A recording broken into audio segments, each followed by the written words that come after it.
السلام علیکم دوستوں، میرا نام عامر رشید ہے۔ آپ سب کو خوش آمدید آج کے سرکل میں، جس کا موضوع پاکستان کا جو موجودہ معاشی بحران اور صنعت کاری کا جو سوال ہے۔ تو سب سے پہلے تو کچھ تھوڑی کانٹیکس سے شروع کرتے ہیں کہ آج کا یہ موضوع ہم نے کیوں یہ چنا ہے۔ آپ سب واقف ہی ہوں گے، آج کل پچھلے کئی ہفتوں سے، بلکہ 1-2 مہینوں سے پاکستان IMF کے ساتھ نیگوسیشنز میں ہے۔ اس کا IMF کا جو پچھلا پروگرام جو PTI کی حکومت میں شروع ہوا تھا، اس کو ریزیوم کرنے کے لیے، جس کے اندر جو $1.1 بلین کی ایک ٹرانچ ہے، اس کے اوپر نیگوسیشنز چل رہی ہیں پچھلے کوئی 2-3 مہینوں سے، اور تقریباً یہ سب سے لانگسٹ نیگوشیشنز رہی ہیں کسی بھی ٹرانچ کے لیے۔ اور اس کی وجہ سے جو اس سے جڑی ہوئی جو کنڈیشنالٹیز ہیں جو عائد ہو رہی ہیں، اس کے نتیجے میں IMF پاکستان سے کہہ رہا ہے کہ آپ کموڈیٹیز کے اوپر ٹیکسز بڑھائیں، فیول پرائسز بڑھائیں، یوٹیلیٹیز کی پرائسز بڑھائیں، جنرل سیلز ٹیکس بڑھائیں، جو کہ پچھلے مہینوں میں جو منی بجٹ بھی آیا ہے اور جو بڑا بھی ہے۔ تو ایک پاکستان، اور اس کے باوجود، یہ سب کچھ کرنے کے باوجود بھی ابھی تک ٹرانچ ریلیز نہیں ہو رہی، اور اگر یہ ٹرانچ ریلیز نہیں ہوتی تو آپ یہ بھی واقف ہوں گے کہ بڑے عرصے کے بعد پاکستان میں ایک فائنانشیل ڈیفالٹ کا خطرہ ہے۔ اور ڈیفالٹ کا مطلب ہے کہ آپ بیسکلی اپنی انٹرنیشنل جو ڈیٹ آبلیگیشنز ہیں ان کو آپ بول دیتے ہو کہ ہم نہیں پے کر سکتے، اور جس کا جو نتیجہ جو ہم نے دوسرے ملکوں میں بھی دیکھا ہے وہ یہی ہوتا ہے کہ جو ابھی انفلیشن جو چل رہی ہے وہ اور مزید بڑھ سکتی ہے، ایکسپونینشلی بڑھ سکتی ہے۔ ایسینشیل کموڈیٹیز کی پرائسز بالکل ہنڈریڈز آف پرسنٹیج پوائنٹ سے بڑھ سکتی ہیں۔ جو فیول ہے، اگر آپ کے پاس ڈالرز ختم ہو جاتے ہیں تو آپ فیول نہیں امپورٹ کر سکتے، جس سے پورے اکانومی کے اوپر مزید اسپل اوور ایفیکٹس ہوتے ہیں، اور روپی کی جو پرائس ہے in case of sovereign default, that will plummet even further, اور ایک اسٹیگفلیشن کا بھی ایک سیناریو بن سکتا ہے، جو کہ اس کا مطلب ہے انفلیشن اور ان امپلائمنٹ دونوں میں بتدریج جو ہے اضافہ۔ تو ایک ہم ایسے پوائنٹ پہ پہنچے ہیں پاکستان کی تاریخ میں، جس کے اندر جو پچھلے 75 سال کی جو ہماری پالیسیز ہیں اس کا ہم خمیازہ بھگت رہے ہیں، اور اس کے اوپر تھوڑی نظر ثانی کرنے کے لیے کہ وہ کون سی پالیسیز ہیں اور وہ کیا پرٹیکولر اکنامک فیلیئرز ہیں جن کے نتیجے میں ہم آج اس نہج پر پہنچے ہیں۔ تو ایک تو یہ وجہ ہے آج کا سرکل کرنے کی، اور دوسرا ایک وجہ ایک بطور ایک بائیں بازو کا سیاسی کارکن بھی ہے کہ میں کوئی 12-13 سال سے بائیں بازو کے ساتھ کسی نہ کسی صورت میں منسلک ہوں، اور اس سے پہلے سے بھی میں ایک معیشت کا اسٹوڈنٹ بھی تھا۔ اور جو میرے تجربے میں پچھلے کم از کم 1-2 دہائیوں سے جو بائیں بازو کی جو زیادہ تر تھیوریٹیکل اور سیاسی جو فوکس ہے وہ ڈسٹریبیوشن کے اوپر رہا ہے، کہ ہم وسائل کی تقسیم کی بات کرتے ہیں، ہم طاقت کی تقسیم کی بات کرتے ہیں، چاہے وہ طبقاتی بنیادوں پہ ہو، چاہے وہ صنفی بنیادوں پہ ہو، قومی بنیاد پہ، NFC ایوارڈ اور پروونشل اٹانومی کی بنیاد پہ جو ہم بات کرتے ہیں۔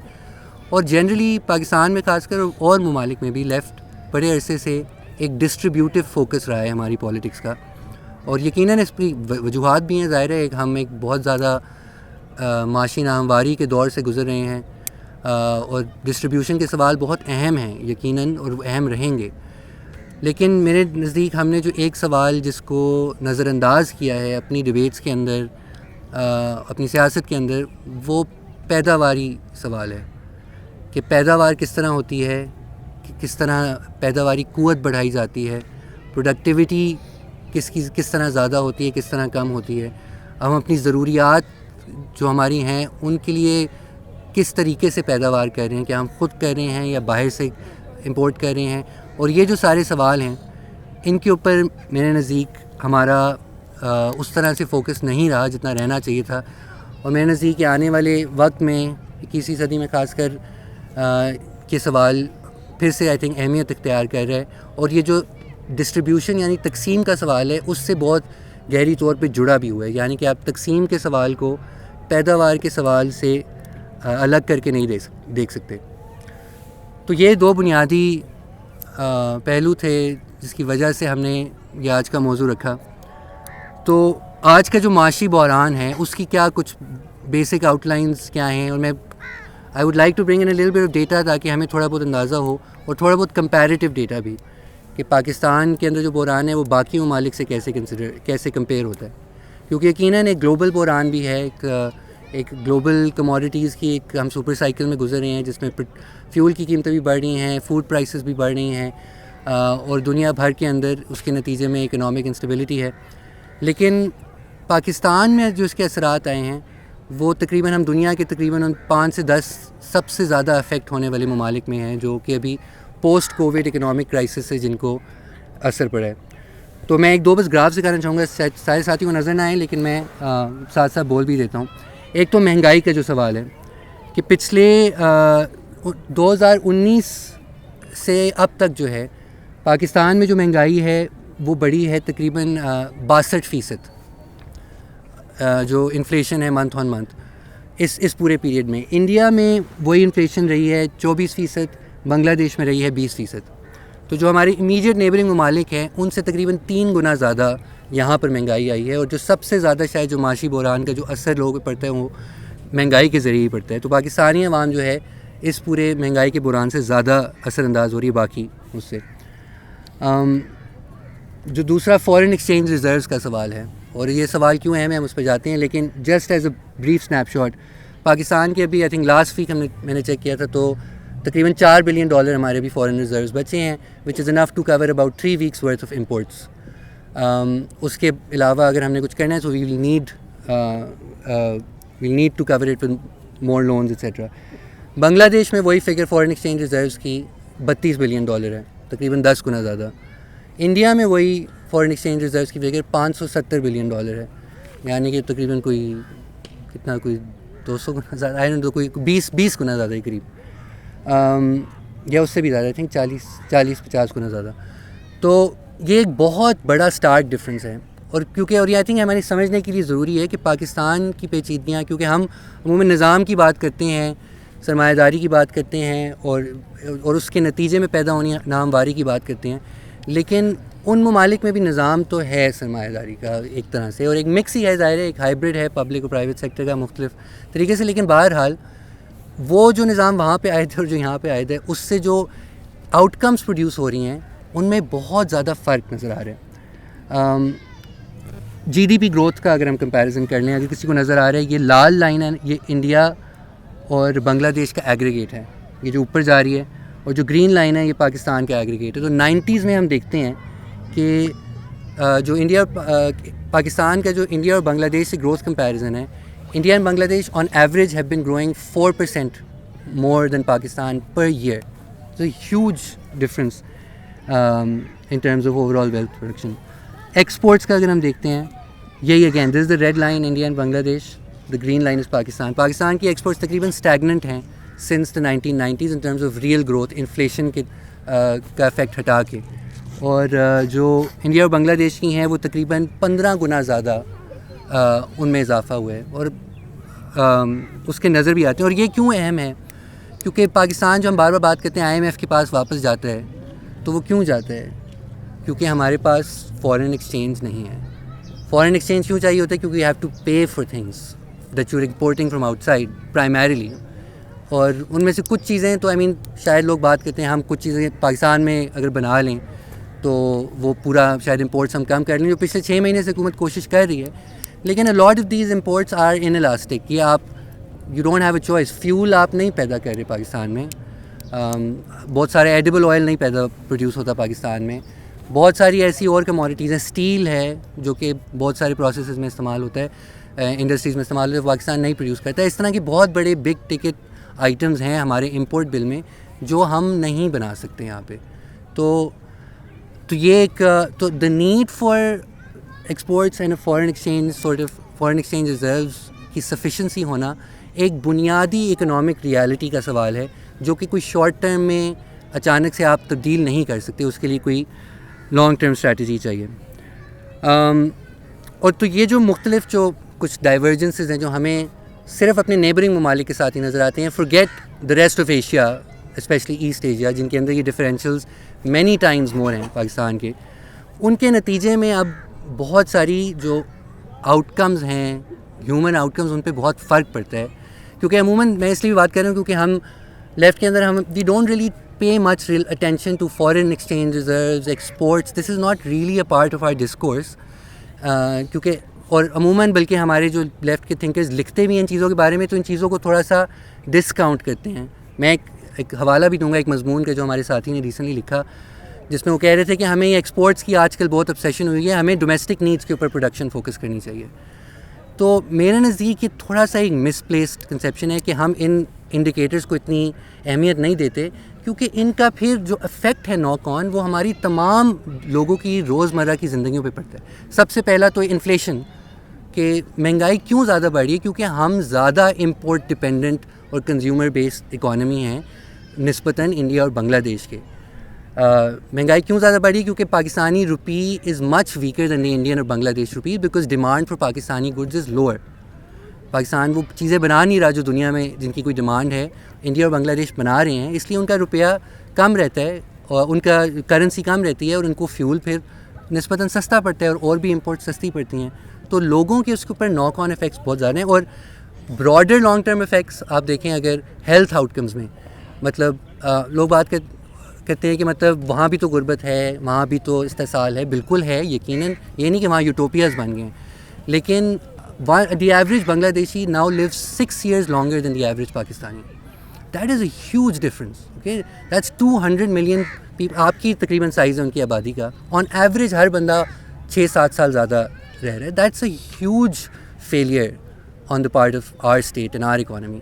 Similarly, if you look at things like infant mortality, maternal mortality, جو under 5 mortality ہے, پاکستان اور بنگلہ دیش کا کمپیریزن کریں تو about 200,000 more children die annually under 5 years of age because of undernutrition and bad health conditions than die in Bangladesh. Even less die in India. And if you compare with East Asia, it's not even comparable.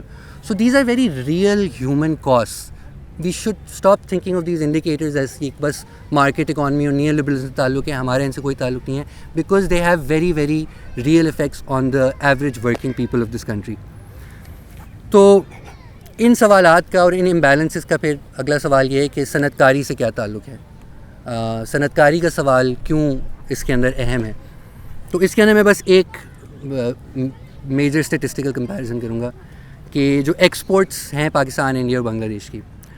So India جو ہے تقریباً اینیولی $290 billion worth of goods and services export کرتا ہے, جس کے اندر 80% share manufacturing sector کا ہے. بنگلہ دیش تقریباً $50 billion اینیولی ایکسپورٹ کرتا ہے, جس کے اندر 95% جو شیئر ہے وہ مینوفیکچرنگ کا ہے. پاکستان تقریباً $25 billion سالانہ ایکسپورٹ کرتا ہے, اباؤٹ ہاف آف بنگلہ دیش, اباؤٹ 1/10 آف انڈیا, اینڈ 77% اس میں مینوفیکچرنگ کا تعلق ہے. سو جو بات ہے فارن ایکسچینج ارن کرنے کی, تاکہ آپ کو نہ بار بار جانا پڑے IMF کا, it is very very intrinsically tied to the presence and the development of a strong manufacturing and industrial base. So this is really the reason that India نے 30 سال میں ابھی تک ایک IMF سے لون نہیں لیا, اور بنگلہ دیش نے شاید 2 یا 3 لیے ہوں گے درمیان میں. They are but worse off than India. ابھی بھی بنگلہ دیش نے ایک لون لیا IMF سے تھوڑی کرنٹ اکاؤنٹ فائنانسنگ کے لیے, لیکن وہ لون انہیں لٹرلی کوئی 1-2-3 ہفتے کی نیگوسیشنس کے بعد مل گیا without any major conditionalities, because they have the means to pay it back. تو so there is these different, so there is the centrality of manufacturing to the relative success of both neighbouring economies, اور broader جو Asia کی economic structure ہے وہ under emphasize نہیں کیا جا سکتا. تو یہ سوال پھر سے سینٹر اسٹیج میں لانا اس لیے بھی اہم ہے کیونکہ پچھلے کئی سالوں سے, دہائیوں سے, since the 80s really, IMF جو ہے اس کے جو پالیسی پرسکرپشنز ہیں that have been very antithetical to manufacturing, specially in developing countries. جو IMF کے جو اسٹرکچرل ایڈجسٹمنٹ پروگرام جس کے اندر پاکستان بار بار گیا ہے, ان کا جو اثر ہوا ہے has been a successive weakening of Pakistan's domestic production capacities over time, and also اس کے نتیجے میں جو ریاست کی کیپیسٹی ہے ٹو ریگولیٹ اور ڈسپلن جو انڈسٹریل سیکٹر ہے اور جو فائنینشیل سیکٹرز ہیں پاکستان کے, وہ ویکن ہوتی گئی ہے. اور IMF کی جو بنیادی تھیری جس کے تحت obviously we all know about the Washington Consensus, trade liberalisation کے پروگرامز کے انہوں نے مارکیٹس کھلوائیں, پرائیویٹائزیشن کے پروگرامز کے انہوں نے پورا انڈسٹریل سیکٹر پرائیویٹ سیکٹر کو دینے کو کہا, فائنینشیل لبرلائزیشن کے، انہوں نے کہا سارے بینکس کو پرائیویٹائز کر دیں اور فائنینشیل سیکٹر سے کیپٹل کنٹرولز اٹھا دیں. ان کا تمہیں پتہ ہے. لیکن یہ جڑے ہوئے ایک اور تصور سے بھی جو آئی ایم ایف پروموٹ کرتا رہا ہے, which is the idea of a post industrial age. 80s سے آئی ایم ایف یہ کہتا رہا ہے بہت سارے ممالک میں اور اپنے پیپرز کے ذریعے اور اپنی اسٹرکچرل ایڈجسٹمنٹ پروگرامز کے ذریعے کہ اب ہم ایک پوسٹ انڈسٹریل ایج میں جا چکے ہیں جس میں انڈسٹری اتنی اہم نہیں رہی ترقیاتی معاشی ترقی کے اندر. اور کہنا یہ ہے کہ اب سروسز جو ہیں وہ زیادہ اہمیت اپنا گئے ہیں. ٹیکنالوجیکل گروتھ بھی اب سروسز کے ذریعے ہوگی, پروڈکٹیوٹی گروتھ بھی سروسز کے ذریعے ہوگی, انکم جنریشن اور امپلائمنٹ جنریشن بھی سروسز کے ذریعے ہوگی. اور ساتھ ساتھ یہ جڑا ہوا ہے ود دا گروتھ آف, یہ جو آئیڈیا ہے یہ جڑا ہوا ود دا گروتھ آف فائنینشلائزیشن, کہ انکریزنگلی لائک مختلف چیزوں کو مارکیٹ کے اندر لا کے ان کو فائنینشیل سیکٹر کے اندر ٹریڈ کرنا اور گلوبل فائنینشیل ٹریڈ کو بڑھانا. اور ساتھ ساتھ اس کا جو تعلق ہے وہ جڑا ہوا ہے ڈیجیٹائزیشن سے بھی, کہ ڈیجیٹل اکانومی کی گروتھ اور انفارمیشن ٹیکنالوجیز کی گروتھ سے سروسز جو ہیں وہ اب زیادہ جو ہیں ایکسیسیبل ہو گئی ہیں اور ان کی جو ہے imprint on the world footprint جو ہے وہ بڑا ہو گیا ہے. تو Uber, Careem, Netflix, Spotify, all these various Foodpanda, یہ ساری جو ایپس ہیں, دی آئیڈیا از کہ these will be the engines of growth for the developing world in the coming decades. Now this idea has been in place for the last 20-25 decades. And as far as I can tell, and I think a lot of people have written on this also, this is a very convenient idea for the North, for the West, for the IMF and the countries that the IMF represents. Because agar mulk industrialize nahi karte, then they will continue to be dependent on these same central economies for all their technology needs, all their capital needs. They will continue, if they can't produce enough of both goods and generate enough foreign exchange reserves through manufacturing, they will be forced to go back to the IMF again and again for those same loans. So it's a very convenient thesis for them. Lekin kya ye thesis, does it stand the test of empirical reality? Does it actually stand the test of time? And if you look at the evidence, the answer is really like historical evidence ko agar hum dekhte hain, to the answer is like a flat no. The first main argument against the post-industrial thesis is simply کہ تاریخ میں ایسا کبھی نہیں ہوا. There are simply no examples of large countries, societies or economies that have developed from an agrarian stage to advanced developed stage without passing through industrialization. There are two exceptions to this rule. One is small city states like Singapore, Hong Kong, Dubai, Liechtenstein, چھوٹے سے شہر city states جن کا پوری معیشت financial services, وہ اپنی size اور ایک ہائیلی ایجوکیٹڈ پاپولیشن کی وجہ سے انہوں نے پورا اپنا focus on the development of a local financial industry that serves the broader region also, اور دوسرے لوگوں کو financial, banking, retail, insurance etcetera provide کرتے ہیں. But this is only been possible for small city states like the ones I listed. And the other example of states that developed and increase GDP and living standards without industrialization ہے oil rich states کا, right? So Saudi Arabia, other Gulf states that have used oil, which is the most valuable commodity in the world essentially, to finance other aspects of their development. And even you could argue there it's very uneven development and it might create lots of problems for them, etc., unless they diversify as we move towards a decarbonized economy. But nonetheless یہ دو examples ہیں. باقی جتنے بھی ممالک ہیں, Europe, North America, East Asia and whatever pockets of Latin America اور Africa جو develop ہوئی ہیں, they have passed through this from an agrarian to industrial. And so that's really ایک تو مین ہسٹوریکل ایک یہ ایویڈنس ہے ہمارے پاس. Why else is manufacturing, what are the mechanics, کیوں صنعت کاری اہم ہوتی ہے اوور آل معاشی ترقی اور نامواری کم کرنے. ایک تو یہ کہ مینوفیکچرنگ کے اندر مشینز اور ٹیکنالوجی کا بڑے پیمانے پہ استعمال ہوتا ہے, اور مشینری اور ٹیکنالوجی کا جو استعمال ہے, دس آف سیٹس ایک بہت بڑا کنسٹرینٹ جو ڈیولپنگ کنٹریز میں ہوتا ہے, which is an absence of highly skilled labour. تو جو مشینری ہے اور جو ٹیکنالوجی ہے ان موسٹ انڈسٹریز, وہ اس چیز کو آف سیٹ کر دیتی ہے through obviously the use of technology, کہ مینوفیکچر کے اندر آپ ایک ورکر کو بہت ہی محدود سی ٹریننگ دے کے کسی بھی پروڈکشن پروسیس میں آپ اس سے بہت زیادہ ویلیو جنریٹ ہو سکتی ہے اور پروڈکشن ہو سکتی ہے نسبتاً سروسز اور ایگریکلچر کے، جس کے اندر بہت زیادہ ایک long term life long training ہے. سروسز اسپیشلی کہ you need an educated workforce very to drive most services like banking, insurance. A lot of these things can not just really be done by ایک month worth, ایک مہینے کی, ہفتے کی یا 2 ہفتے کی ٹریننگ کسی کو آپ ایک پروڈکشن پروسیس میں دے دو. تو ایک تو وہ turn over into creating value through a relatively low skill labour force is much higher than in other sectors. اور employment simply, manufacturing simply is much more labor intensive. It provides employment to a much larger section of the workforce, particularly the lower skilled and semi-skilled workforce than services manage to. دوسری چیز ہے کہ manufacturing کا productivity سے بھی بہت گہرا تعلق ہے. And if you study most economic models, like economic growth is heavily dependent on both growth and productivity, کہ یعنی کہ ایک مزدور کی جو سالانہ پیداوار ہے, جتنا کچھ بناتا ہے, اس میں کتنا اضافہ ہوتا ہے.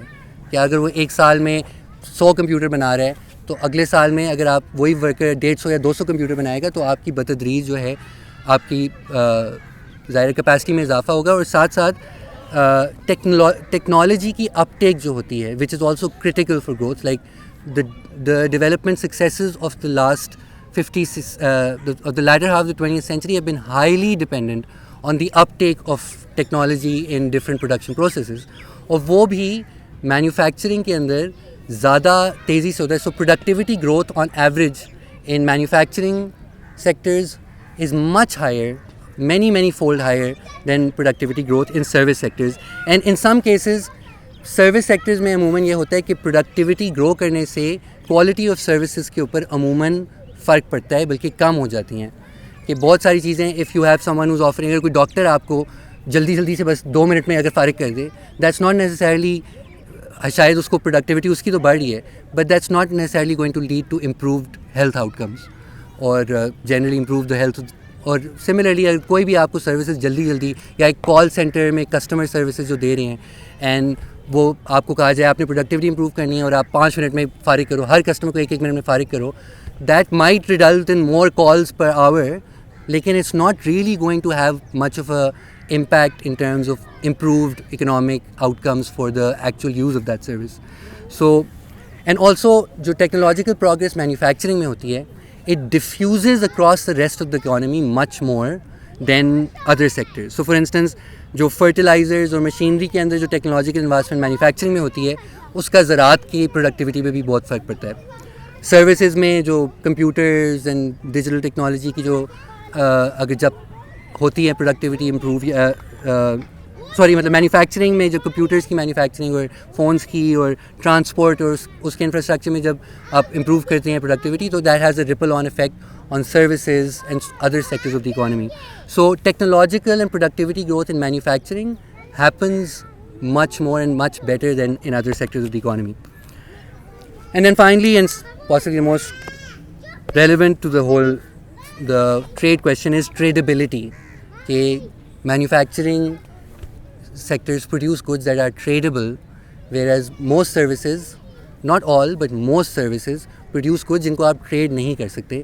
They are just offered in the moment and اسی وقت کرنی ہوتی ہیں. And for most services now there is this illusion کہ آپ ڈیجیٹل سروسز ہیں تو لانگ مطلب اوور ڈسٹینسز بھی ہو سکتی ہیں etcetera. That's true for like a small percentage of services, but most services that we access especially in developing countries, forget the globalized, the developed north, most services are actually done in person. Like most of retail is still done in person here. اگر آپ نے بال کٹوانے ہیں تو آپ کو in person he جانا ہوگا, اگر آپ نے ناپ کروانا ہے تو آپ کو خود جا کے دینی ہوگی. آپ کی real state is the biggest example, and it's the biggest service sector in this country. It's producing non-tradable empty plots of land which are gobbling up a lot of investment but not producing anything that Pakistan can earn from, and it's actually just increasing the capacity for consumption. Retail ka bhi yahi hai.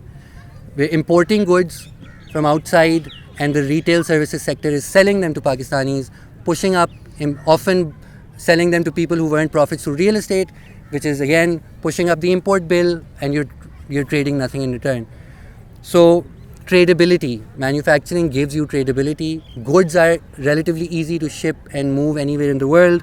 And yes, and while digital services have made some, like digital technology نے کچھ services کو tradable زیادہ کیا ہے, but that's still a very small proportion of overall جو global trade ہے. So only about 1/5 of global trade even now is carried out in services, and the rest is still commodities. So commodities essentially, and manufactured commodities are still really critical despite what the IMF says, and despite I think the indifference of many thinkers on the left also. So from there I want to touch briefly on okay, what can we learn from other countries that did manage to build manufacturing bases? And I think this is very important because دو پہلو ہیں اس کے, کہ ایک تو جو ذات, اور میں بات خاص کرنا چاہوں گا ایسٹ ایشیا کی, which is the chapter I also share in the reading for the reading. I don't know کتنوں نے پڑھا ہے, لیکن so East Asia in the last half century is the biggest example of developmental success story.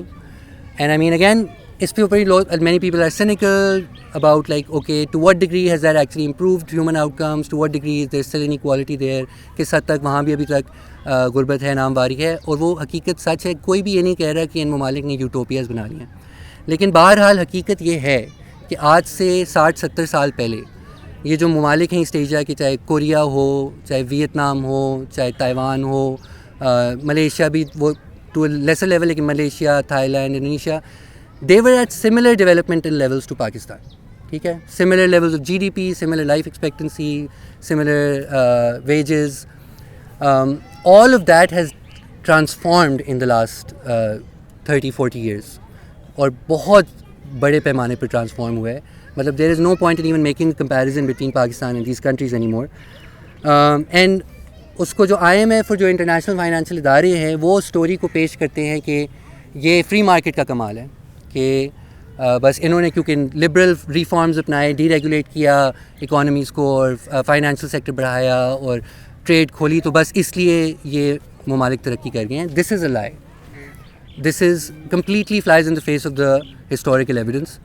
And the truth is کہ ان ممالک نے جو انڈسٹریلائز کیا ہے, and they have in many ways freed themselves from a lot of the debt traps جن کے اندر ہم ابھی تک پھنسے ہوئے ہیں, از because they followed a set of very strongly interventionist policies, state-led policies, جن کے اندر ایک باقاعدہ صنعت کاری کو پلان آؤٹ کیا گیا over long periods, starting obviously in the case of say Japan to early part of the 20th century, but in other cases China, Taiwan, Korea in the second half of the 20th century.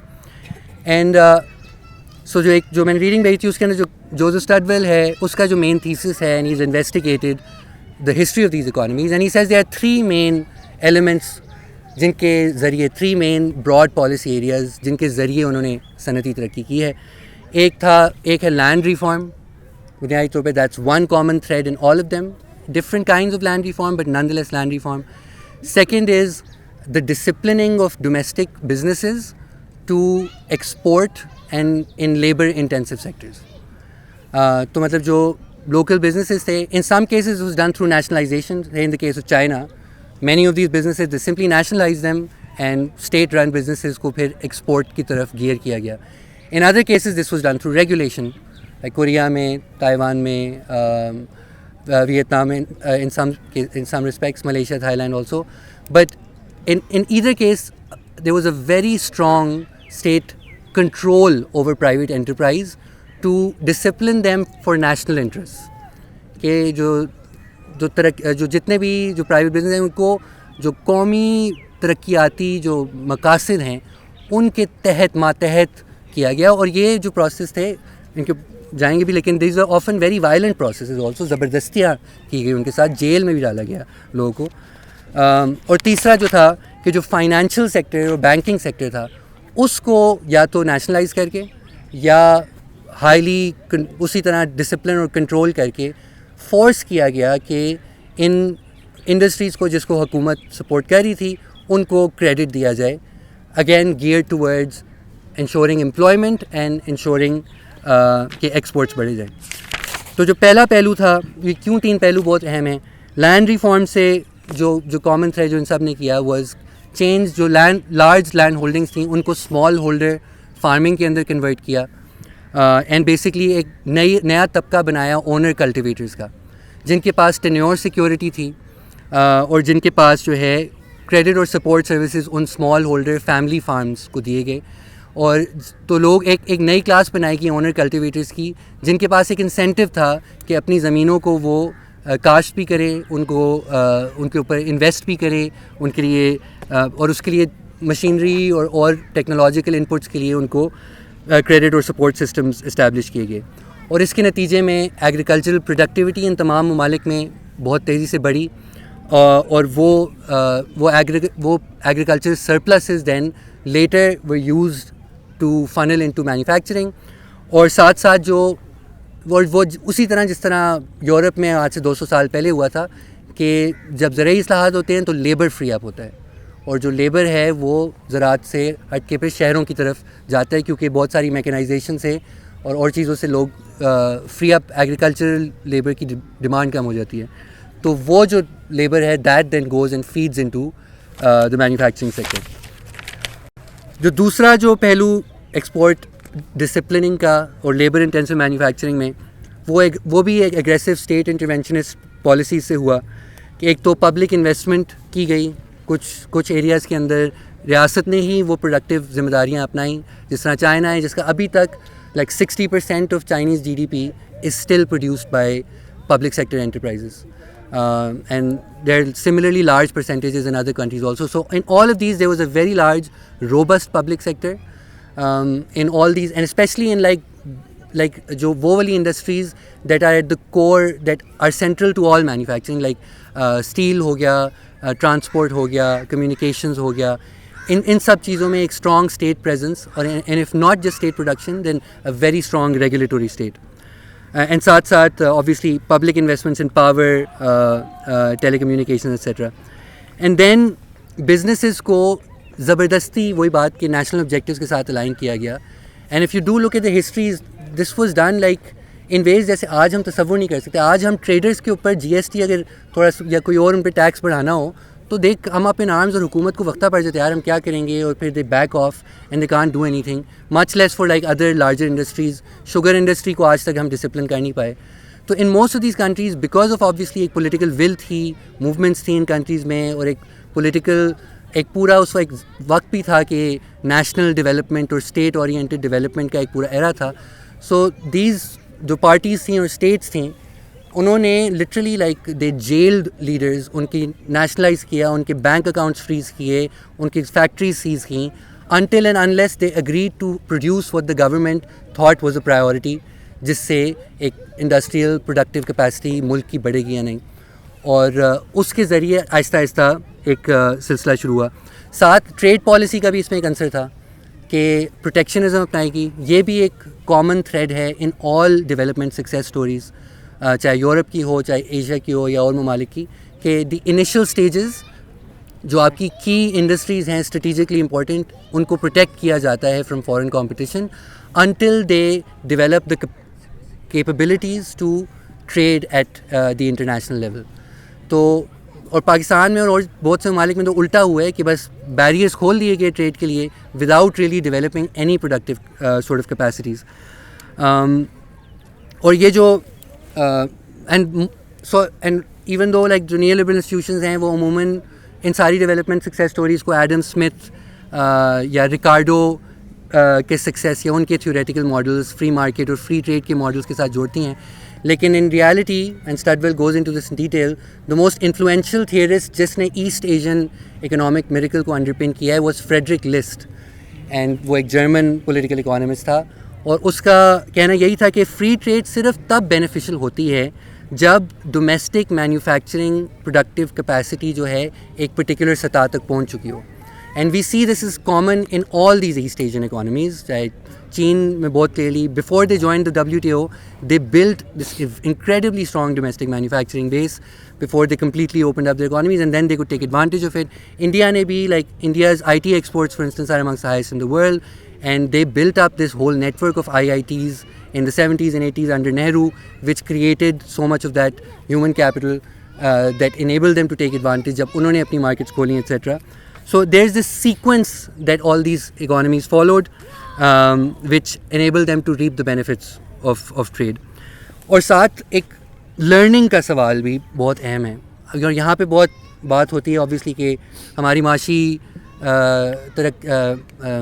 پذیرائی کا ایک بہت اہم عنصر lack of education ہے, اور obviously education is critically important, but we often I think get the sequence wrong کہ very few of these economies at the around mid 20th century میں ان کے پاس کوئی ہائیلی ایجوکیٹڈ لیبر فورسز نہیں تھیں اور بہت ہائی لٹریسی ریٹس بھی نہیں تھیں.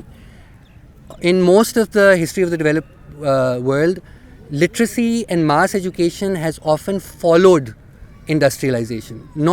It's not been a cause of industrialization.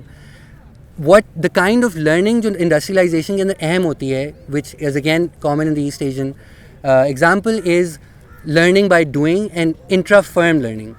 So and the training institutions جو اس کے ساتھ جڑے ہوں, like obviously vocational and skills training. And so ان ممالک میں highly like technologically advance industries بن پائیں جہاں پہ ریاست نے پالیسیز کے تحت لرننگ کو انسینٹیوائز کیا, which can be in the form of say you only give subsidies ان صنعتوں کو جو کہ ایکچولی ٹیکنالوجی کا استعمال ایک براڈ پیمانے پر لا رہی ہیں, جو اپنی ورک فورسز کو ٹرین کر رہی ہیں, and there are so actually incorporating new technologies and processes into their production.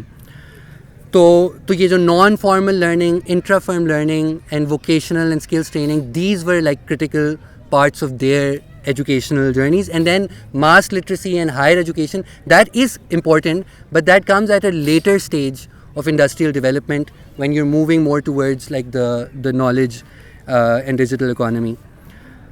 تو اس وقت optimal education mix بدل جاتے ہیں, لیکن early stages کے اوپر really that is the kind of education, that intra-firm learning, vocational training that you need.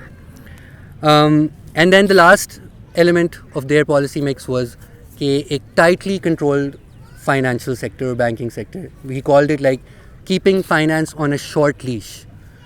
یعنی کہ بینکنگ سیکٹر کو آپ بس نجی ہاتھوں میں دے کے بس اس کو جو کرنے دیں, یہ اس طرح نہیں ہو سکتا. There has been simply no example of a entirely privatized neo liberalized deregulated banking sector جس نے ایکچولی معاشی مقاصد کو کسی بھی ملک کے میٹ کیا ہو. تو in most of these countries there was heavy state control of banks, either large scale development finance institutions, جنہوں نے industrial development corporations, جنہوں نے actively credit دیا both to agriculture and to manufacturing, low cost loans دیے to priority industries that were exporting, that were training their workers, that were like improving wages, that were taking up technology. And اور جہاں جن ملکوں میں کچھ Asian ممالک ہیں جن کے اندر ارلی آن بینکنگ کو لبرلائز کر دیا گیا, جس میں ملیشیا, تھائی لینڈ, انڈونیشیا شامل ہیں, انہوں نے IMF کی پرسکرپشنز فالو کر کے کمرشلائز کر دیا بینکنگ سیکٹر کو, and those are the least successful industrialization examples in all of East Asia, because ultimately when you let banks go, they are going to focus on profits. They're not going to focus on industrial development, employment, labor. They are going to focus on what gives them the easiest and largest returns. So again, so these three: land reform, disciplining business to export and employ and take up and improve productivity, and disciplining finance to meet national development goals. So these Studwell جو اپنی بک میں identify کرتا ہے are the three main ingredients of their success stories. آگے چلتا ہوں کیونکہ وقت کم ہے. تو پاکستان کے اگر ہم اگزامپل کے اوپر آئیں تو I think already I imagine it must be becoming clear کہ ہم نے کیا نہیں کیا جو انہوں نے کیا ہے. اینڈ پاکستان کو when you look at industrial policy discussions, تو Pakistan is generally regarded as an example of a least successful industrial developing state. مطلب because there are stages right, there are some کچھ ڈیولپنگ کنٹریز ہیں جنہوں نے بہت, Japan جیسے ہو گیا, چین ہو گیا, the most successful industrialized examples in the developing world in the last half century. Then you have places like Korea, Taiwan, اس سے اگلی stages. Then you have maybe Malaysia, Indonesia, Vietnam to some degree, the next stage. Then you have places like Bangladesh, Indonesia, who are still some ways away. And then Pakistan, Egypt, Myanmar, یہ سارے ممالک, these are generally, اور many African countries in similar kinds of situations, وہی ملک آپ کے بچ جاتے ہیں جو کہ لیسٹ سکسیزفل انڈسٹریلائزیشن ایگزامپلز ہیں. تو ایک تو آبویسلی سب سے کامن چیز ان ملکوں میں ویسی نظر آ جاتی ہے, ریاست جو ہے پوسٹ کلونیل ریاستیں ہیں, many of them. Pakistan, Egypt جیسی national security states, never national development never really been a priority other than small جو period of history. And broadly ریاستی جو اخراجات ہیں اور ریاستی جو ویلتھ ہے وہ جنریٹ ہوتی ہے رینٹ سیکنگ کے ذریعے.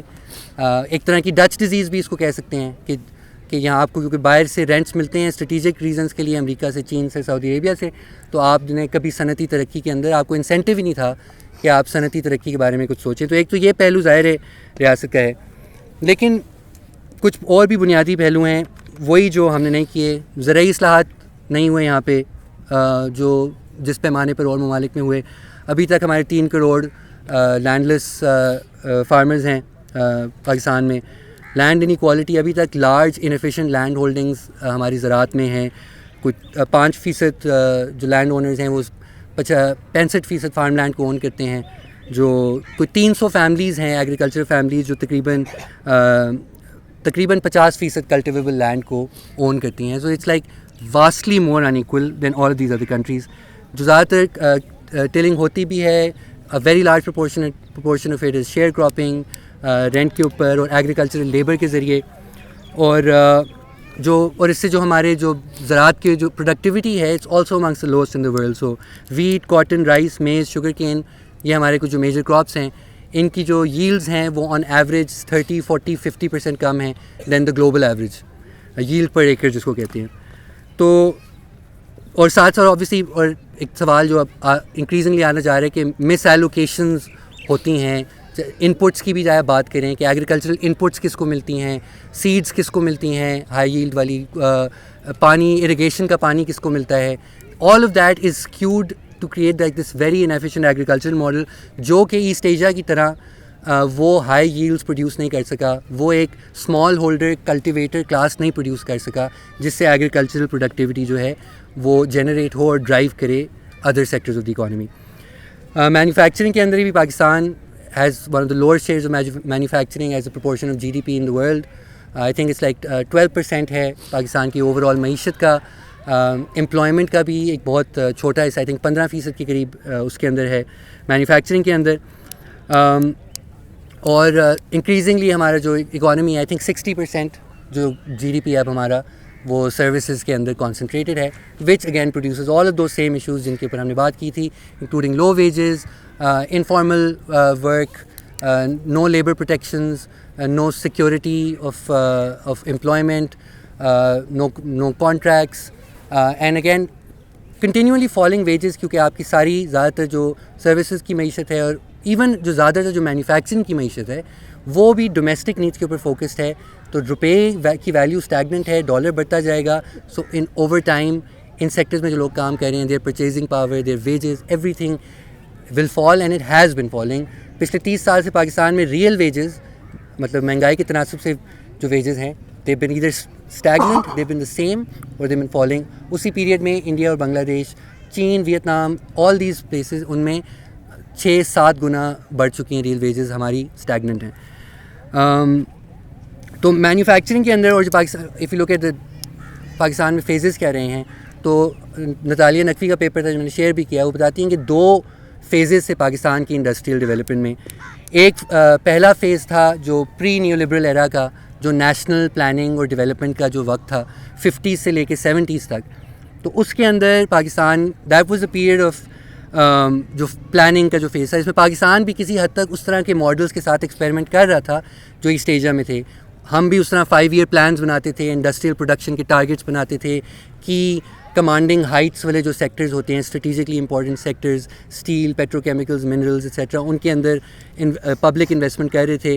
اور اس دوران پاکستان نے مختلف ڈیولپمنٹ فائنینشیل انسٹیٹیوشنز بھی بنائے, یعنی کہ these public sector finance institutions PICIC جیسے جو Pakistan Industrial Development Corporation, Industrial Development Bank of Pakistan, National Development Finance Corporation, جو کہ جن کا کام تھا مینوفیکچرنگ کو کریڈٹ پرووائڈ کرنا ان آرڈر ٹو گرو.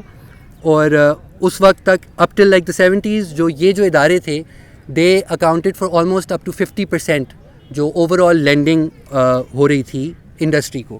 تو حکومت کی طرف سے جو ادارے پبلک فائنانس کے بنے تھے وہ موسٹلی انڈسٹری کو سپورٹ کرتے تھے. ساتھ ساتھ اسی طرح ایگریکلچرل بینکس بھی اس زمانے میں بنائے گئے. ایگریکلچرل ڈیولپمنٹ بینک ہو گیا, جو فیڈرل بینک فار کوآپریٹیوز بنایا گیا.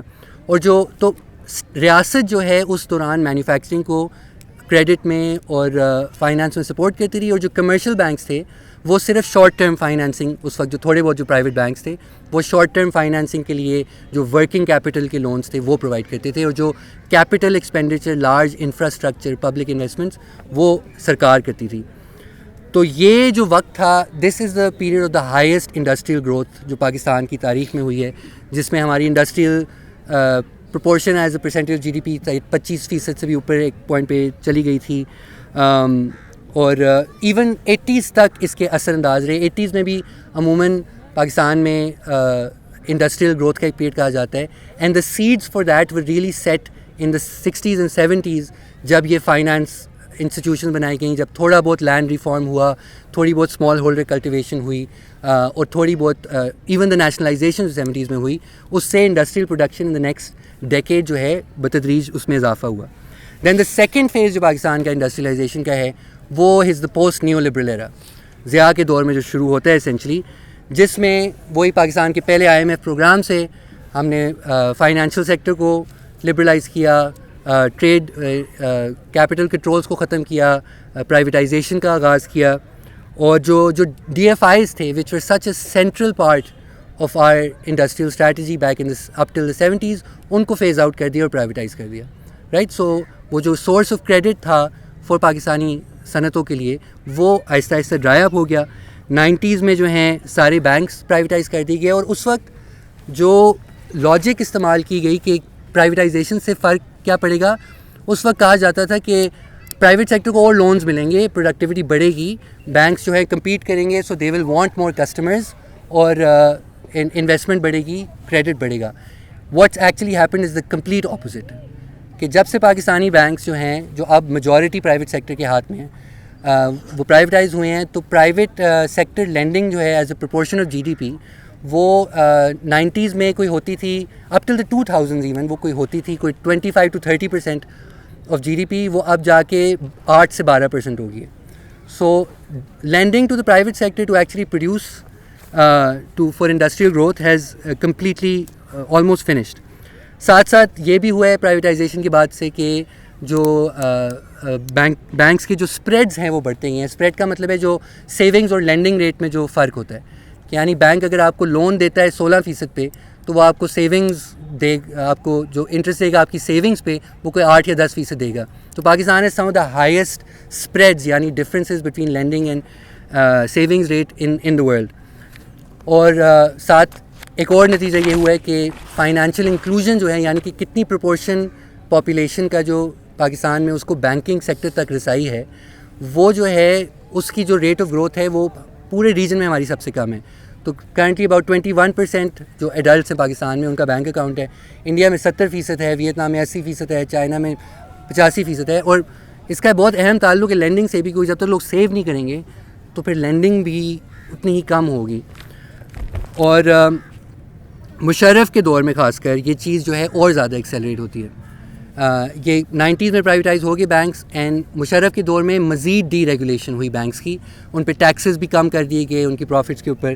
اینڈ دس از اس کے بعد سے بینکس ہیو, پاکستان میں اگر کوئی پروفیٹیبل انڈسٹری اگر ہے, انڈسٹری اگر آپ اس کو کہہ سکتے ہیں, it's banking. 80%, 90%, 100% profit rates are really common بہت سارے بینکس کے لیے.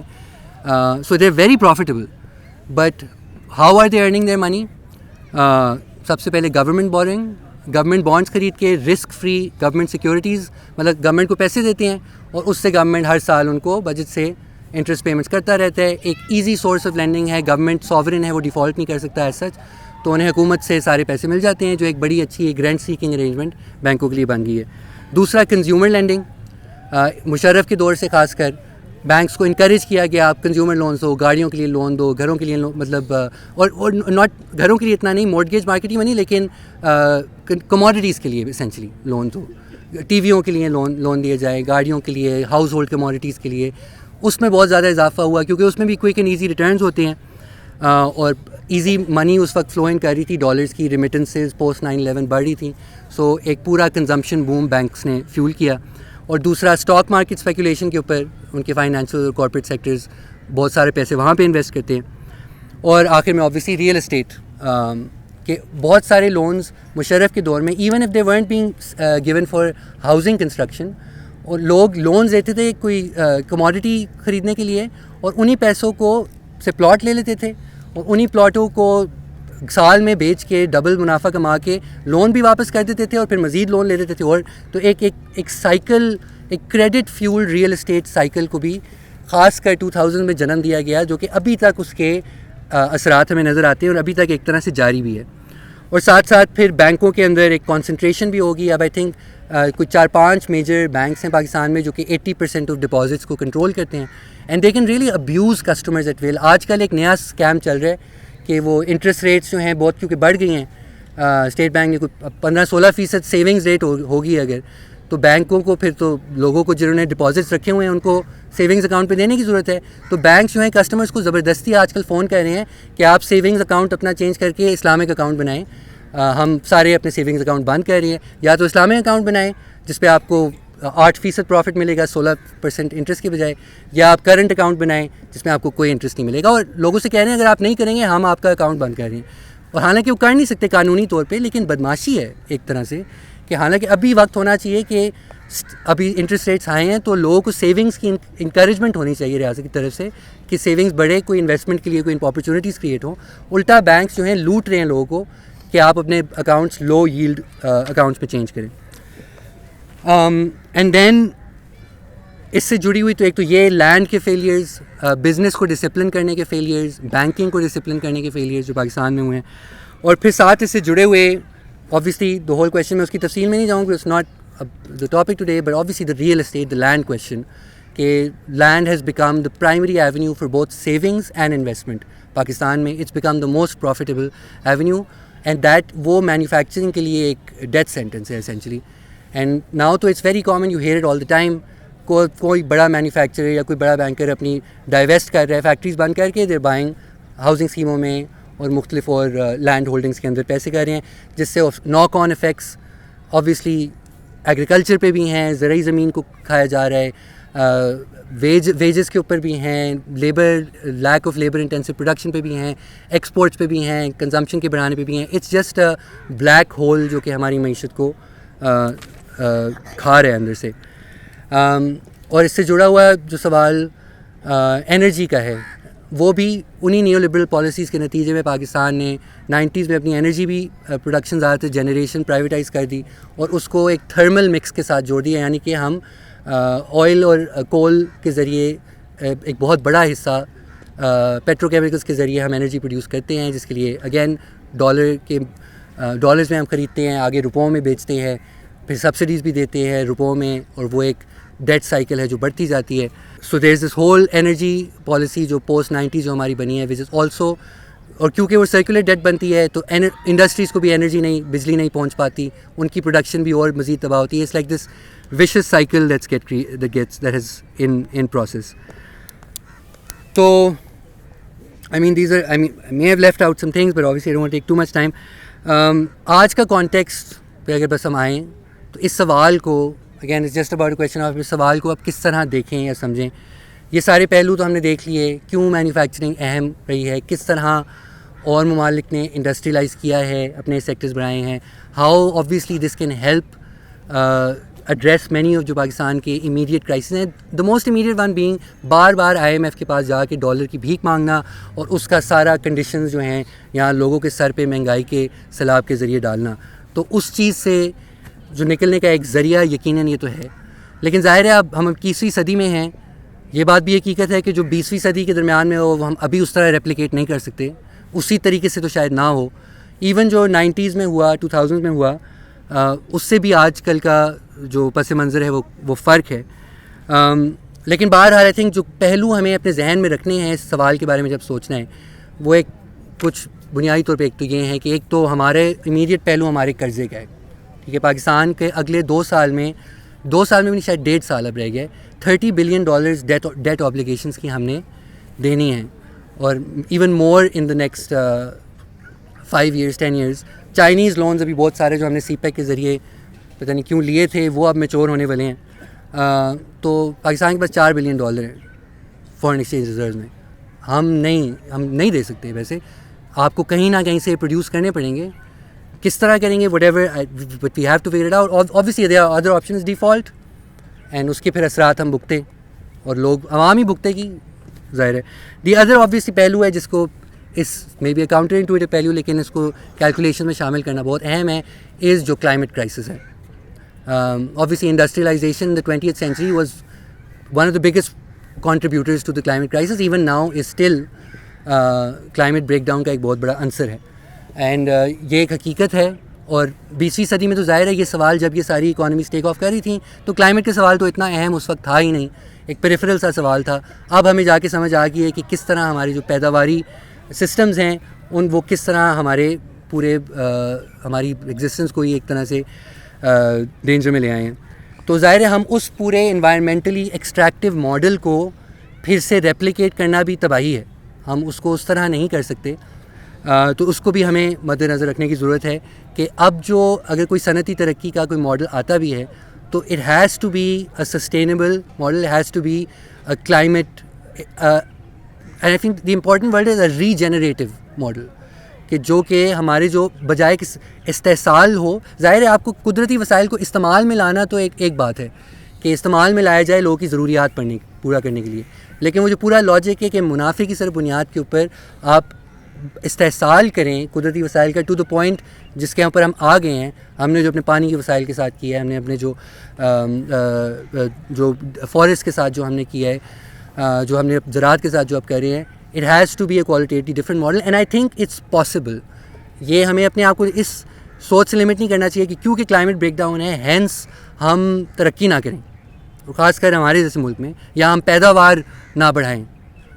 نہیں, میرے خیال میں یہ ممکن نہ صرف ہے بلکہ it's the only way that it really can be done.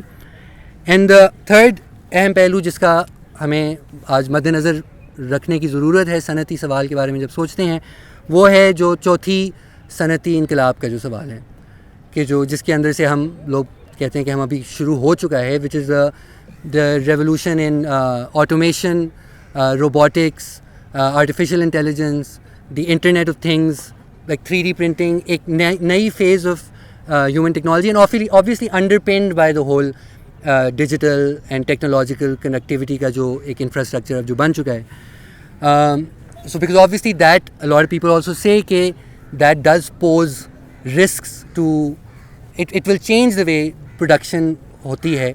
And obviously ایک اسپیکٹر یہ ریز بھی کیا جاتا ہے کہ بہت ساری جابس جو ہیں مینوفیکچرنگ کی بھی اور سیکٹرز میں بھی, وہ ان فورتھ انڈسٹریل ریولوشن میں مشینس کو اور آرٹیفیشیل انٹیلیجنس کو, آٹومیٹڈ پروسیس, روبوٹکس کو چلی جائیں گی.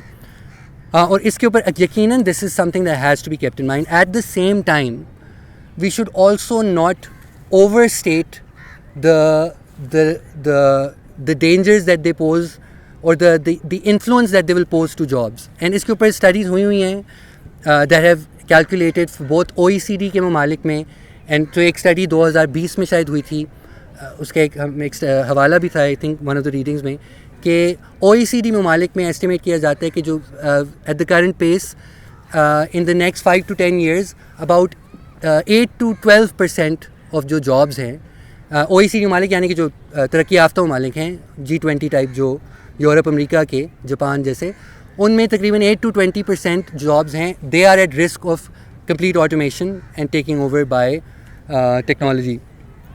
And that same figure for developing countries for the next 10-15 years is about 2 to 6% of the labor, and these are of the labor force. I mean, آپ جا کے یہ methodologies دیکھ سکتے ہیں کیسے کہہ رہے ہیں, and obviously maybe the figure could be greater, could be lower. It's still just educated speculation at this point, but it is really important کیونکہ یہ جو سوال ہے آٹومیشن کا, روبوٹکس کا, کہ یہ ساری مینوفیکچرنگ کو اور جابس کو, انسانوں کی جابس لے لیں گے, یہ پچھلے 10-20 سالوں سے بھی کہا جا رہا ہے اینڈ ابھی تک ایسا کچھ نہیں ہوا. کیونکہ دا ریالٹی از آلسو کہ جب نئی ٹیکنالوجیز آتی ہیں they do replace some jobs, لیکن they also create new jobs for people who will be managing those technologies, even artificial intelligence.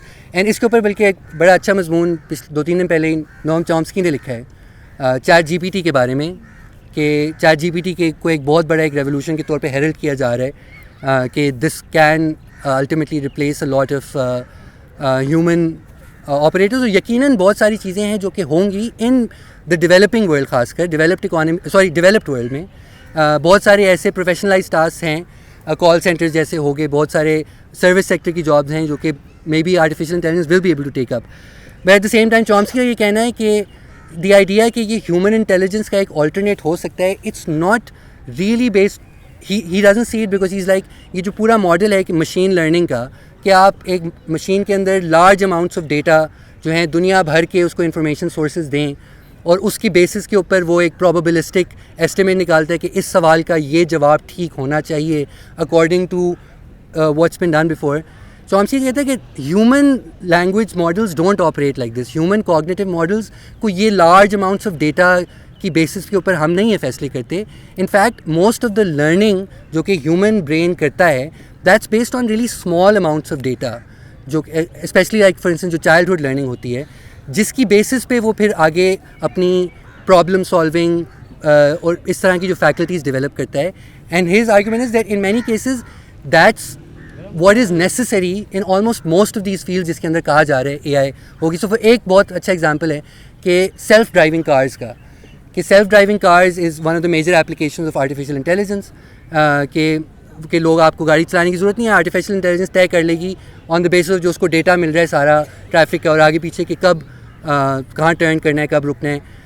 But at the same time ابھی جتنی بھی roll out ہوئی ہے the rate of accidents in artificial intelligence driven cars is much higher because وہ جو human calculation ہوتی ہے in still these process کہ دیٹ اسپلٹ سیکنڈ تھنگ کہ اوے کہیں ادھر کوئی چیز نہ ہو. بہت ساری ایسی دفعہ ہوئے کہ کسی پیسنجر کو اے آئی نے اس لیے نہیں ڈیٹیکٹ کیا کیونکہ وہ زیبرا کراسنگ پہ نہیں کراس کر رہا تھا, تو it was only train to see zebra crossing passengers as actual passengers, انہوں نے مار دیا اس طرح لوگوں کو. تو اس طرح کی اور بھی بہت ساری چیزوں میں ابھی تک ہیومن انٹرونشن کا عنصر بہت زیادہ ہے. And even if artificial intelligence is deployed in many jobs you will still also require human operators to interact with them, at least Chomsky says, for the foreseeable future. So absolutely this should be taken into account, lekin it should not be taken as an excuse to not come up with labor intensive domestic productive capacity جو کہ پچھلے even 10-15 سالوں میں بہت سارے ممالک نے produce کی ہے even in this era of automation. تو آخر میں بس کیا کیا جا سکتا ہے کا سوال ہے. تو I'll keep it brief. اب ظاہر وقت بھی جا رہا ہے, لیکن I think this not rocket science honestly. The actual policy prescriptions اگر ہمیں چاہیے, and I do think we need to talk about policy prescriptions. بہت سارے لوگ کہتے ہیں کہ آپ کیوں ان چیزوں کی بات بھی کر رہے ہیں, آپ کون سا اقتدار میں آنے لگے ہیں کہ ہم حکومت کو بتا رہے ہوں کیا کرنا ہے. اینڈ دیٹس فائن, obviously میں کوئی امیجن نہیں کرتا کہ ہمارے کہنے سے حکومت کچھ کرنا شروع کر دے گی, لیکن we are at a point as a country کہ یہ ریاست ایک فیل اسٹیٹ کی طرف جا رہی ہے. جن طریقوں سے رینٹس حاصل کرتی رہی ہے پچھلے 75 سال سے وہ ڈرائی اپ ہو رہے ہیں, اس کی یوٹیلیٹی ٹو فارن پاورز بھی کم ہوتی جا رہی ہے, وہ اب کنڈیشنز بھی مزید ایڈ کرتے جا رہے ہیں, اور یہ سائیکل چلتی رہے گی اور مزید تباہی کی طرف جائے گی. اور پھر سیاسی اندر سوال بھی اتنے زیادہ ہیں اس ملک میں, قومی سوال سے لے کے مذہبی سوال سے لے کے, کہ I really don't think we have the luxury of just جب ہماری سیاست اتنی مضبوط ہو جائے گی تب ہم ان چیزوں کی بات کریں. ہمارا الیکشن آ رہا ہے اس سال, تمام سیاسی جماعتوں کے سامنے سوال رکھنے چاہیے. آپ ہیں اس ملک میں, شاید آپ میں سے کوئی پاور میں آئے گا, تو آپ ان سوالات کے بارے میں کیا کریں گے, اور وہ کیا سوالات ہیں. میرے خیال میں ان پہ بات جو ہونی چاہیے, زرعی سوال, زمین کا سوال, لینڈ ریفارم ہمیں چاہیے. It's not a 70s 80s کا پرانا کانسیپٹ, آج کی ضرورت ہے. بہت سارے ممالک میں پھر سے ری انٹروڈیوس ہو رہا ہے, ساؤتھ افریقہ میں بھی پھر سے ڈیبیٹس چل رہی ہیں, انڈیا میں بھی ابھی پھر سے ڈیبیٹ ہونا شروع ہو گئی ہیں کہ ایک نئے راؤنڈ آف لینڈ ریفارم کی ضرورت ہے, کیونکہ زمین کے استعمال کا سوال باقی ساری معیشت کے سوال سے انٹرنزکلی جڑا ہوا ہے. تو پاکستان میں یہ رورل اور اربن دونوں لیولس پہ ہونے کی ضرورت ہے. ہمیں بیسکلی زمین سے جو رینٹ سیکنگ کا جو ایک پورا ہم نے نظام بنایا ہوا ہے اس کو روکنے کی ضرورت ہے. We need to make it very hard to extract rents from land, and جنہوں نے زمین خالی زمین دے کے رکھی ہوئی ہے they need to be taxed out of it. It's as simple as that. It can not be profitable to hold land in this country. We need to figure out ways to do that. And ساتھ ساتھ obviously agriculture میں smallholder farming لائی جائے اور tenure security دی جائے, land value taxes, اور جو land planning کا جو ہمارا پورا پیراڈائم ہے کہ سی ڈی اے کے 4 بیوروکریٹ بیٹھ کے ہر سال جو ہے اربوں خربوں کی زمین آکشن کر دیتے ہیں اپنی مرضی سے, یا آر ڈی اے جو ہے جہاں مرضی جا کے کوئی ڈمپ بنا دے, جہاں مرضی ہاؤسنگ اسکیم بنا دے, ڈی ایچ اے ہر جگہ لینڈ ایکوزیشن ایکٹ لاگو کر کے کہ پبلک پرپز کے لیے ہم پلاٹنگ کر رہے ہیں اور ہم اس زرعی زمین لے لیں گے. یہ پاگل پن ہے, یہ نہیں چل سکتا. So we have to take land planning out of the hands of these 10 bureaucrats اور واپس بلدیاتی سطح کے اوپر جس طرح ممالک میں ہوتا ہے ادھر دی جائے, تاکہ لوگ مقامی سطح پر طے کر سکیں زمین کا کیسے استعمال ہونا ہے. دوسری چیزیں وہی ہیں کہ بزنس کو ہمیں ڈسپلنز میں لانے کی ضرورت ہے. یہ ایک سیاسی, اور یہ اگین یہ سارے سوال سیاسی سوال ہیں کہ بزنس کو کون کنٹرول کرے گا. پاکستان میں ایک وہی بزنس کا بھی ایک رینٹ سیکنگ کا ماڈل بنا ہوا ہے کہ حکومت سے سبسڈیز لیتے ہیں, ڈومیسٹک کیپٹیو مارکیٹ ہے اس کے لیے پروڈیوس کرتے ہیں, اور ادھر سے بس ان کا ایک اسپیشلی جیسے شوگر کین جیسے اور ایگرو انڈسٹری کہ جو ہمارے زیادہ تر انڈسٹریز ہیں, تو اس کو چینج کر کے جس طرح باقی ممالک نے کیا, we need to discipline them to export and discipline again banks کے, وہ چاہے ادھر تھرو نیشنلائزیشن یا ان بینکس کو کسی طرح قابو میں لا کے زبردستی کر کے, اینڈ لٹرلی ایک زبردستی کا سوال ہے کہ they manage they generate savings and they land to productive sectors. اور اینڈ دین وی نیڈ جو گرین انفراسٹرکچر ہے کہ we need new investments in ecologically sustainable infrastructure. اس کا ایک بہت اہم پہلو ہے انرجی ٹرانزیشن آبویسلی, کہ اگر 21ویں صدی کی صنعتیں اگر ہم نے بنانی ہیں, we can not base them on thermal power اور کول پاور. یہ تباہی ہے نہ صرف ہماری اپنی گلوبل معیشت کی, ہماری اپنی معیشت کی بھی اور ہماری ماحول کی بھی. تو we need to move towards an energy transition obviously which involves large scale investments in renewables, wind and solar, and بہت سارے ممالک نے اس کو کوٹاز کے ذریعے بھی کیا ہے کہ ہر نئے انرجی پاور جنریشن کے اندر you have a fixed percentage of renewable inputs جو آپ نے استعمال کرنے ہیں. ہم نے تو الٹا رکھا ہوا ہے کہ لوگوں کو کہا ہوا ہے آپ پیٹرول سے ہی بنائیں, مطلب آپ تیل سے ہی بنائیں انرجی. تو all that the energy mix needs to be change, and also in that I think one of the solutions, I can't go into in detail, but nuclear is something that has to be seriously considered. I don't think we can get around, solve the 21st century energy problems without that. And then obviously changes in how we make our cities, the sprawl, cities کو پھیلتے رہنا, this needs to stop again, and this is a question of political will. یہ اور ممالک میں بھی, اب تو سعودی عربیہ جیسے ممالک بھی کر رہے ہیں, سٹی باؤنڈریز کو کر دیا انہوں نے, اس کے اندر جتنی بھی زمین ہے اس کے اوپر وہ ایک وائٹ لینڈ ٹیکس لگاتے ہیں, very high tax on unoccupied land, and they're investing that back into green infrastructure and ecologically sustainable manufacturing.